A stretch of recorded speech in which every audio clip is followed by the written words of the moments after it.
Alors ici, on va voir un titrage un peu particulier. C'est celui qui utilise des agents oxydants très forts comme les ions dichromate ou les ions permanganate. Alors, ce sont des agents oxydants tellement forts que lorsque vous préparez la solution à partir de solides, leur solution, eh bien, elle va réagir avec toutes les impuretés qui se trouvent dans toute la verrerie que vous allez utiliser. Donc, même si vous faites une mesure de masse précise pour préparer la solution, eh bien, la concentration finale, réelle de la solution de permanganate ou de dichromate ici n'est pas vraiment celle que vous pouviez espérer. Donc, la première chose à faire, c'est d'étalonner, c'est-à-dire de déterminer la concentration réelle de cette solution de dichromate.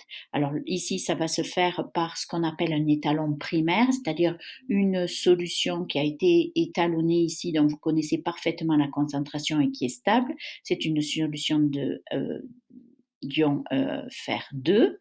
Une fois que ce titrage est fait, vous avez une concentration réelle de la solution d'ion dichromate et là, vous allez pouvoir faire votre titrage qui était votre objectif de départ, c'est-à-dire le titrage des ions éteints, par exemple, par ces ions dichromate. Donc, il y a deux titrages à faire, l'un à la suite de l'autre. Donc, pour faire le premier titrage, donc vous allez écrire vos deux demi-réactions, écrire l'équation chimique équilibrée du titrage, j'ai déjà expliqué ça. Et puis ici, vous allez pouvoir calculer, enfin mettre vos données pour calculer le nombre de moles, donc le volume moyen de cette solution avec sa concentration qui est inconnue, et Fe2+ est un étalon primaire, vous connaissez volume et concentration. Alors, pour déterminer le volume moyen, donc vous faites la méthode habituelle, vous regardez l'écart entre les valeurs. Donc ici, on a un grand écart donc de 0,8 millilitres entre, non, pardon, 0,7 millilitres entre la valeur la plus élevée ici et celle-ci. Donc, on va éliminer cette valeur-là pour le calcul du volume moyen. Et voilà, on prend ces trois valeurs. Ensuite, on utilise donc le rapport stoichiométrique. Donc, c'est dans le rapport des coefficients. Vous cherchez le nombre de moles de CR2 ou 7 de moins. Donc, c'est 1/6 du nombre de moles de Fe2+, que vous pouvez calculer facilement ici avec le volume et la concentration.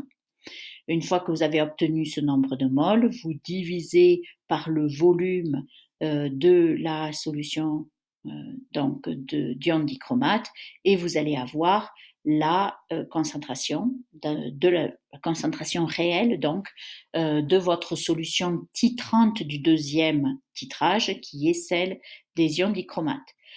Ensuite, le deuxième titrage, vous faites la même méthode. Vous allez donc déterminer l'équation du titrage ici. Vous allez regarder vos essais et déterminer donc s'il y a une valeur à éliminer.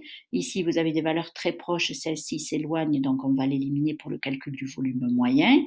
Et ensuite, on calcule le nombre de moles comme d'habitude. Donc, Sn2+, c'est celui que vous cherchez, donc mettez-le toujours au numérateur, c'est bien plus facile. Donc, le nombre de moles de Sn2+ sur celui de Cr2 ou Z2-, le rapport c'est 3/1.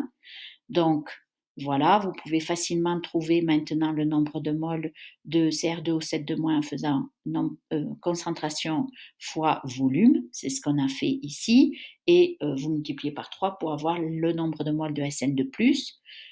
Vous divisez ce résultat par le volume de Sn2+ qui avait été mis au départ, les 10 millilitres, et voilà, vous obtenez votre concentration. Donc en fait, la seule petite particularité, c'est que vous avez utilisé comme comme réactif titrant ici, quelque chose qui est, je dirais pas instable, mais qui est très très réactif.